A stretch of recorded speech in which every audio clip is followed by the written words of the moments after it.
नमस्कार दोस्तों, सुलेख कहानियाँ में आपका बहुत बहुत स्वागत है।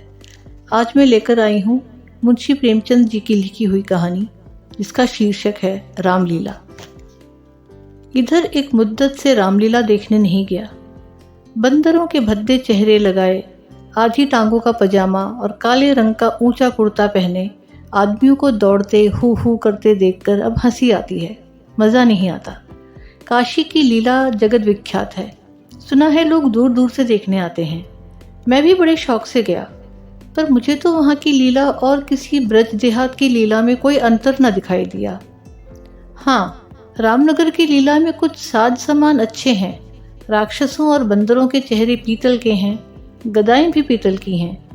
कदाचित 89 भ्राताओं के मुकुट सच्चे काम के हों, लेकिन साज सामान के सिवा वहाँ भी वही हू हू के सिवा और कुछ नहीं। फिर भी लाखों आदमियों की भीड़ लगी रहती है। लेकिन एक ज़माना वो था जब मुझे भी रामलीला में आनंद आता था। आनंद तो बहुत हल्का सा शब्द है, वह आनंद उन्माद से कम न था। संयोगवश उन दिनों मेरे घर से बहुत थोड़ी दूर पर रामलीला का मैदान था, और जिस घर में लीला पात्रों का रूप रंग भरा जाता था वो तो मेरे घर से बिल्कुल मिला हुआ था। 2 बजे दिन में पात्रों की सजावट होने लगती थी।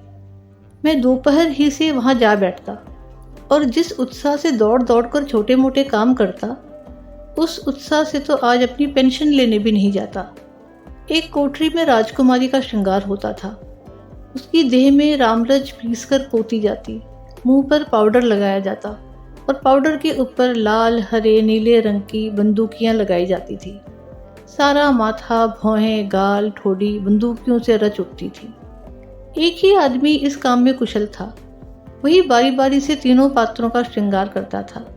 रंग की प्यालियों में पानी लाना, रामरज पीसना, पंखा झलना मेरा काम था। जब इन तैयारियों के बाद विमान निकलता तो उस पर रामचंद्र जी के पीछे बैठकर मुझे जो उल्लास, जो गर्व, जो रोमांच होता था, वो अब लाट साहब के दरबार में कुर्सी पर बैठकर भी नहीं होता। एक बार जब होम मेंबर साहब ने व्यवस्थापक सभा में मेरे लिए एक प्रस्ताव का अनुमोदन किया था, उस वक्त मुझे कुछ उसी तरह का उल्लास, गर्व और रोमांच हुआ था। हाँ, एक बार जब मेरा ज्येष्ठ पुत्र नायब तहसीलदार में रामजद हुआ, तब भी ऐसी ही तरंगे मन में उठी थी, पर इनमें और उस बाल विहलता में बड़ा अंतर है। तब ऐसा मालूम होता था कि मैं स्वर्ग में बैठा हूँ। निषाद नौका लीला का दिन था। मैं 2-4 लड़कों को बहकाने में आकर गुल्ली डंडा खेलने लगा था। आज श्रृंगार देखने ना गया। विमान भी निकला, पर मैंने खेलना ना छोड़ा। मुझे अपना दांव लेना था। अपना दांव छोड़ने के लिए उससे कहीं बढ़कर आत्मत्याग की जरूरत थी, जितना मैं कर सकता था। अगर दांव देना होता तो मैं कब का भाग खड़ा होता, लेकिन पदाने में कुछ और ही बात होती है। खैर, दांव पूरा हुआ। अगर मैं चाहता तो धांधली करके 5-10 मिनट और बचा सकता था। इसकी काफ़ी गुंजाइश थी, लेकिन अब इसका मौका न था। मैं सीधे नाले की ओर दौड़ा। विमान जलतट पर पहुंच चुका था। मैंने दूर से देखा, मल्ला किश्ती लिए आ रहा है। दौड़ा, लेकिन आदमियों की भीड़ में दौड़ना कठिन था। आखिर जब मैं भीड़ हटाता, प्राणपन से आगे बढ़ता घाट पर पहुंचा तो निषाद अपनी नौका खोल चुका था। रामचंद्र पर मेरी कितनी श्रद्धा थी। अपने पाठ की चिंता ना करके उन्हें पढ़ा दिया करता था, जिसमें वो फेल ना हो जाए। मुझसे उम्र में ज़्यादा होने पर भी वो नीची कक्षा में पढ़ते थे, लेकिन वही रामचंद्र नौका पर बैठे इस तरह मुंह फेरे चले जाते थे मानो मुझसे जान पहचान ही नहीं। नकल में भी असल की कुछ न कुछ बू आ ही जाती है। भक्तों पर जिनकी निगाह सदा ही तीखी रही है, वो मुझे क्यों उबारते। मैं विकल होकर उस बछड़े की भांति कूदने लगा, जिसकी गर्दन पर पहली बार जुआ रखा गया हो। कभी लपक कर नाले की ओर जाता, कभी किसी सहायक की खोज में पीछे की तरफ दौड़ता, पर सब के सब अपनी धुन में मस्त थे। मेरी चीख पुकार किसी के कानों तक न पहुंची। तब से बड़ी बड़ी विपत्तियां झेली, पर उस समय जितना दुख हुआ उतना फिर कभी ना हुआ। मैंने निश्चय किया था, अब रामचंद्र से कभी ना बोलूँगा, ना कभी खाने की कोई चीज़ ही दूंगा। लेकिन ज्यों ही नाले को पार करके वो पुल की ओर लौटे, मैं दौड़कर विमान पर चढ़ गया और ऐसा खुश हुआ मानो कोई बात ही ना हुई थी। रामलीला समाप्त हो गई थी। राजगद्दी होने वाली थी, पर ना जाने क्यों देर हो रही थी। शायद चंदा कम वसूल हुआ था। रामचंद्र की इन दिनों कोई बात भी ना पूछता था। न घर ही जाने की छुट्टी मिलती थी, न भोजन का ही प्रबंध होता था। चौधरी साहब के यहाँ से एक सीधा कोई 3 बजे दिन को खाना मिलता था। बाकी सारे दिन कोई पानी को ना पूछता। लेकिन मेरी श्रद्धा अभी तक ज्यों की त्यों थी। मेरी दृष्टि में अब भी रामचंद्र ही थे। घर पर मुझे खाने को कोई चीज़ मिलती, वो लेकर रामचंद्र को दे आता। उन्हें खिलाने में मुझे जितना आनंद मिलता था, उतना आप खाने में भी ना मिलता। कोई मिठाई या फल पाते ही मैं बेतहाशा चौपाल की ओर दौड़ता। अगर रामचंद्र वहां ना मिलते तो उन्हें चारों ओर तलाश करता, और जब तक वो चीज़ उन्हें ना खिला देता मुझे चैन ना आता था। खैर, राजगद्दी का दिन आया। रामलीला के मैदान में एक बड़ा सा शामियाना ताना गया। उसकी खूब सजावट की गई। वेश्याओं के दल भी आ पहुंचे। शाम को रामचंद्र की सवारी निकली और प्रत्येक द्वार पर उनकी आरती उतारी गई। श्रद्धानुसार किसी ने रुपए दिए, किसी ने पैसे। मेरे पिता पुलिस के आदमी थे, इसलिए उन्होंने बिना कुछ दिए ही आरती उतारी। उस वक्त मुझे इतनी लज्जा आई, उसे बयान नहीं कर सकता। मेरे पास उस वक्त संयोग से 1 रुपया था। मेरे मामा जी दशहरे के पहले आए थे और मुझे 1 रुपया दे गए थे। उस रुपये को मैंने रख छोड़ा था। दशहरे के दिन भी उसे खर्च ना कर सका। मैंने तुरंत वो रुपया लाकर आरती की थाली में डाल दिया। पिताजी मेरी ओर कुपित नेत्रों से देख कर रह गए। उन्होंने कुछ कहा तो नहीं, लेकिन मुंह ऐसा बना लिया जिससे प्रकट होता था कि मेरी इस धृष्टता से उनके रौब में बट्टा लग गया। रात के 10 बजते बजते ये परिक्रमा पूरी हुई। आरती की थाली रुपयों और पैसों से भरी हुई थी। ठीक तो नहीं कह सकता, मगर अब ऐसा अनुमान होता है कि 400-500 रुपयों से कम न थे। चौधरी साहब इनसे कुछ ज़्यादा ही खर्च कर चुके थे। उन्हें इसकी बड़ी फिक्र हुई कि किसी तरह कम से कम 200 रुपये और वसूल हो जाएं, और इसकी सबसे अच्छी तरकीब उन्हें यही मालूम हुई कि वेश्याओं द्वारा महफिल में वसूली हो। जब लोग आकर बैठ जाएं और महफिल का रंग जम जाए तो आबादी जान रसिक जनों की कलाइयाँ पकड़ पकड़ कर ऐसे हाव भाव दिखाएं कि लोग शर्माते शर्माते भी कुछ न कुछ दे ही मरें। आबादी जान और चौधरी साहब में सलाह होने लगी। मैं संयोग से उन दोनों प्राणियों की बातें सुन रहा था। चौधरी साहब ने समझा होगा ये लौंडा क्या मतलब समझेगा, पर यहाँ ईश्वर की दया से अकल के पुतले हैं। सारी दास्तान समझ में आती जाती थी। चौधरी: सुनो आबादी जान, ये तुम्हारी ज्यादती है। हमारा और तुम्हारा कोई पहला साबिका तो है नहीं।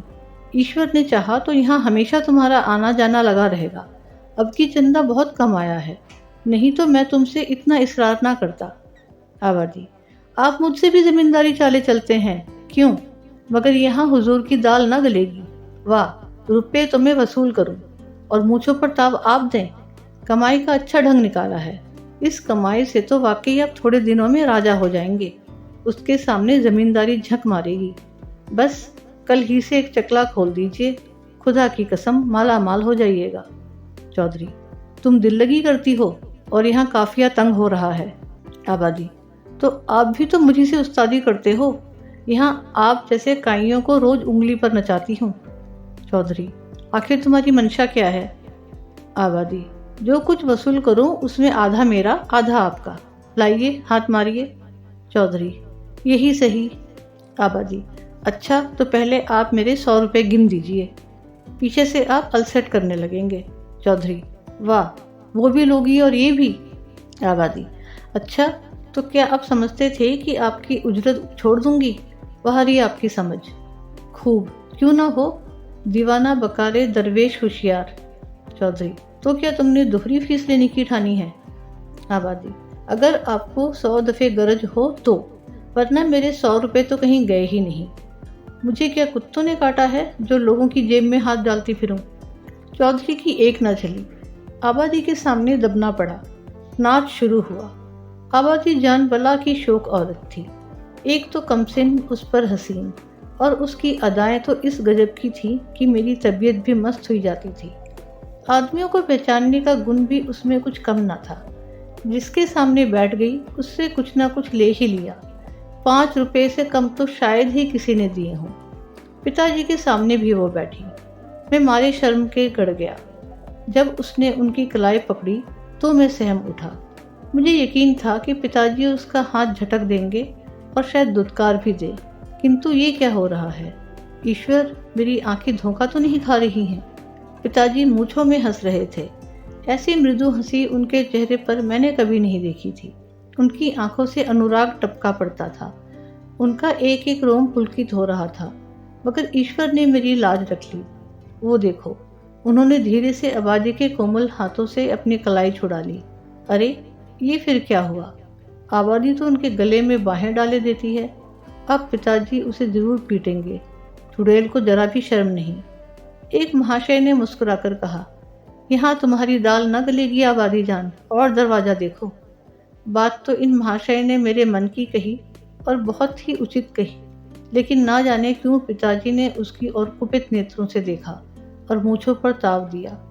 मुंह से तो वो कुछ ना बोले, पर उनकी मुख की आकृति चिल्लाकर सरोष शब्दों में कह रही थी, तू बनिया, मुझे समझता क्या है? यहाँ ऐसे अवसर पर जान तक निसार करने को तैयार हूँ। रुपए की हकीकत ही क्या, तेरा जी चाहे आजमा ले। तुझसे दूनी रकम ना दे डालूं तो मुंह ना दिखाऊं। महान आश्चर्य, घोर अनर्थ। अरे, जमीन तो फट क्यों नहीं जाती? आकाश तो फट क्यों नहीं पड़ता? अरे, मुझे मौत क्यों नहीं आ जाती? पिताजी जेब में हाथ डाल रहे थे। वो कोई चीज निकाली और सेठ जी को दिखाकर आबादी जान को दे डाली।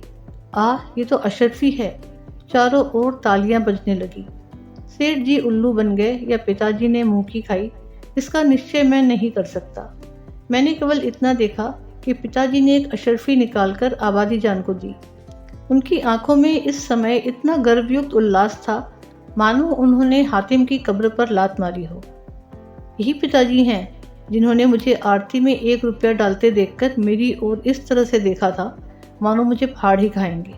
मैंने उस परमोचित व्यवहार से उनके रौब में फर्क आता था, और इस समय इस घृणित, कुत्सित और निंदित व्यापार पर गर्व और आनंद से फूले ना समाते थे। आबादी जान ने एक मनोहर मुस्कान के साथ पिताजी को सलाम किया और आगे बढ़ी, मगर मुझसे वहां ना बैठा गया। मारे शर्म के मेरा मस्तक झुका जाता था। अगर मेरी आंखों देखी बात ना होती तो मुझे इस पर कभी एतबार ना होता। मैं बाहर जो कुछ देखता सुनता था उसकी रिपोर्ट अम्मा से जरूर करता था, पर इस मामले को मैंने उनसे छिपाए रखा। मैं जानता था उन्हें ये बात सुनकर बड़ा दुख होगा। रात भर गाना होता रहा।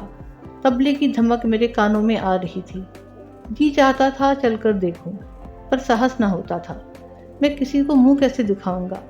कहीं किसी ने पिताजी का जिक्र छेड़ दिया तो मैं क्या करूंगा? प्रातःकाल रामचंद्र की विदाई होने वाली थी। मैं चारपाई से उठते ही आंखें मलता हुआ चौपाल की ओर भागा। डर रहा था कि कहीं रामचंद्र चले ना गए हों। पहुंचा तो देखा तवायफों की सवारियां जाने को तैयार हैं। 20 आदमी हसरतनाक मुंह बनाए उन्हें घेरे खड़े हैं। मैंने उनकी ओर आंख तक ना उठाई, सीधा रामचंद्र के पास पहुंचा।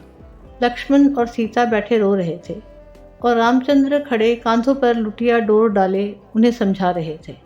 मेरे सिवा वहां और कोई न था। मैंने कुंठित स्वर से रामचंद्र से पूछा, क्या तुम्हारी विदाई हो गई? रामचंद्र, हाँ, हो तो गई। हमारी विदाई ही क्या, चौधरी साहब ने कह दिया, जाओ चले जाते हैं। क्या रुपया और कपड़े नहीं मिले? अभी नहीं मिले। चौधरी साहब कहते हैं इस वक्त बचत में रुपए नहीं हैं, फिर आकर ले जाना। कुछ नहीं मिला, 1 पैसा भी नहीं। कहते हैं कुछ बचत नहीं हुई। मैंने सोचा था कुछ रुपए मिल जाएंगे तो पढ़ने की किताबें ले लूँगा, सो कुछ ना मिला। राह खर्च भी नहीं दिया। कहते हैं कौन दूर है, पैदल चले जाओ। मुझे ऐसा क्रोध आया कि चलकर चौधरी को खूब आड़े हाथों लूँ। वेश्याओं के लिए रुपये, सवारियाँ, सब कुछ, पर बेचारे रामचंद्र और उनके साथियों के लिए कुछ भी नहीं। जिन लोगों ने रात को आबादी जान पर 10-10, 20-20 रुपये निछावर किए थे, उनके पास क्या इनके लिए 2-2, 4-4 आने पैसे भी नहीं? पिताजी ने भी तो आबादी जान को एक अशरफी दी थी। देखूं इनके नाम पर क्या देते हैं। मैं दौड़ा हुआ पिताजी के पास गया। वो कहीं तफ्तीश पर जाने को तैयार खड़े थे। मुझे देखकर बोले, कहाँ घूम रहे हो? पढ़ने के वक्त तुम्हें घूमने की सोचती है? मैंने कहा, गया था चौपाल। रामचंद्र विदा हो रहे थे। उन्हें चौधरी साहब ने कुछ नहीं दिया, तो तुम्हें इसकी क्या फिक्र पड़ी है? वो जाएंगे कैसे? पास राह खर्च भी नहीं है। क्या कुछ खर्च भी नहीं दिया? ये चौधरी साहब की बेइंसाफ़ी है। अगर आप 2 रुपया दे दे तो मैं उन्हें दे आऊँ, इतने में शायद वो घर पहुँच जाएं। पिताजी ने तीव्र दृष्टि से देखकर कहा, जाओ अपनी किताब देखो, मेरे पास रुपए नहीं हैं। ये कहकर वो घोड़े पर सवार हो गए। उसी दिन से पिताजी पर मेरी श्रद्धा उठ गई। मैंने फिर कभी उनकी डांट डपट की परवाह नहीं की। मेरा दिल कहता, आपको मुझको उपदेश देने का कोई अधिकार नहीं है। मुझे उनकी सूरत से चिढ़ हो गई। वो जो कहते मैं ठीक उसका उल्टा करता। यद्यपि इसमें मेरी हानि हुई, लेकिन मेरा अंतःकरण उस समय विप्लवकारी विचारों में भरा हुआ था। मेरे पास 2 आने पैसे पड़े हुए थे। मैंने पैसे उठा लिए और जाकर शर्माते शर्माते रामचंद्र को दे दिए। उन पैसों को देखकर रामचंद्र को जितना हर्ष हुआ, वो मेरे लिए आशातीत था। टूट पड़े मानो प्यासे को पानी मिल गया था। यही 2 आने पैसे लेकर तीनों मूर्तियां विदा हुईं। केवल मैं ही उनके साथ कस्बे के बाहर तक पहुंचाने आया। उन्हें विदा करके लौटा तो मेरी आंखें सजल थी, पर हृदय आनंद से उमड़ रहा था। उम्मीद है आपको ये कहानी पसंद आई हो तो वीडियो को लाइक और शेयर ज़रूर करें, और ऐसे ही कहानियाँ सुनने के लिए चैनल को सब्सक्राइब करना ना भूलें। धन्यवाद।